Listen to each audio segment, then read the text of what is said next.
wasn't supposed to be this way, right? We were supposed to be together at the college to celebrate this day of achievement. Here we are, right? On our phones, on our computers, our bedrooms, our kitchens, our living rooms. It's not the same, let's be honest. But it's okay. These are extraordinary times. They call for extraordinary measures. Vladimir Lenin said, there are decades when nothing happens. And then there are weeks when decades happen. And that's where we're living now. Decades in weeks. A revolution sweeping the world. Half of humanity in lockdown. City streets emptied. Governments acting blindly. We see customs overturned. Our elders die alone. We see basic freedoms restricted. Freedom of movement. Freedom of assembly. These are revolutionary times. And I think this makes you lucky. You're lucky because you are perfectly trained, perfectly positioned, perfectly sensitive enough to think about what we're living, to reflect on it, to express it, and to shape it. Art, photography, film, image making, new media design, fashion. These are all about how we live. These are all about how we think, express ourselves. These are how we dream. And that is exactly what the world needs today. Artists, scholars, because you are both. Thinkers, dreamers, because you're both. I see this in the work you presented this year. I see it in the theses you've written. Artists, scholars. We need to think about what we're living today. We need to rethink how we should be living. This is too important to be left to politicians, to economists.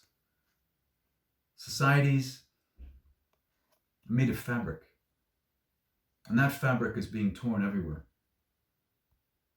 We need you, artists, scholars, weavers, to repair this fabric, to weave it anew, and to shape new patterns. Think back to the day right before lockdown. Recall the scattered races we were all running, each in our own directions, each guided only, really, by our own personal ambitions. The world was like a kicked anthill. We didn't realize the world was going to perdition, and we were part of it, each of us caught in our own singular races. This has changed. Never before has all humanity lived, breathed, and feared in such synchronicity. Never before have all clocks across the world been so set at the same time. Never before have all eyes been so riveted in the same direction. This moment of synchronicity carries great uncertainty, but also great hope, right? For change, for something new. Synchronicity doesn't mean unity or equality. The world is divided, unequal like never before, but it does carry the promise of something new, the possibility of new ways of thinking, new ways of being. I think this is the promise that each of you carries. And this is the promise that each of you must make and keep. How? I don't know. But I do know we must temper our singularity, we must temper our personal ambitions to goals greater than our own. Hannah Arendt wrote, "We are of the world, not merely in it. We're of the world." And I think we see this today. We stand together. No one stands alone. We stand tied together by empathy, connected together by responsibility. Being of the world means also we have to take care of our words, of our deeds. It calls on us to think of the world anew. How? Again, I don't know. I'm reminded, though, of words from Shakespeare's King Lear, which, incidentally, he wrote under quarantine during an outbreak of plague. You remember the story? King Lear has lost everything. His 3 daughters, his land, his throne, his kingdom, his men. He finds himself wandering the heath in a storm, and he meets his old friend Gloucester. Gloucester's been blinded, his eyes plucked out by King Lear's eldest daughters, the 2 vicious ones. Desperate, mad, Lear asks Gloucester, "How do you see the world?"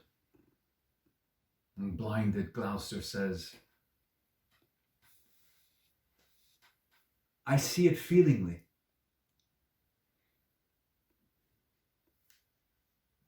We're all blind in different ways. Let us see the world feelingly. This is the role of artists, scholars. This is your role. It's not going to be easy. Today, in this great lockdown, we see the thirst for culture, for art everywhere. But let's be honest. Art is getting no support. Artists are left with nothing. Art is not a priority at a time when it's needed most. So there is a great battle ahead, and we must lead it to defend the arts, right? To defend the need to see the world feelingly, to not return to old ways, to make something new. We have to.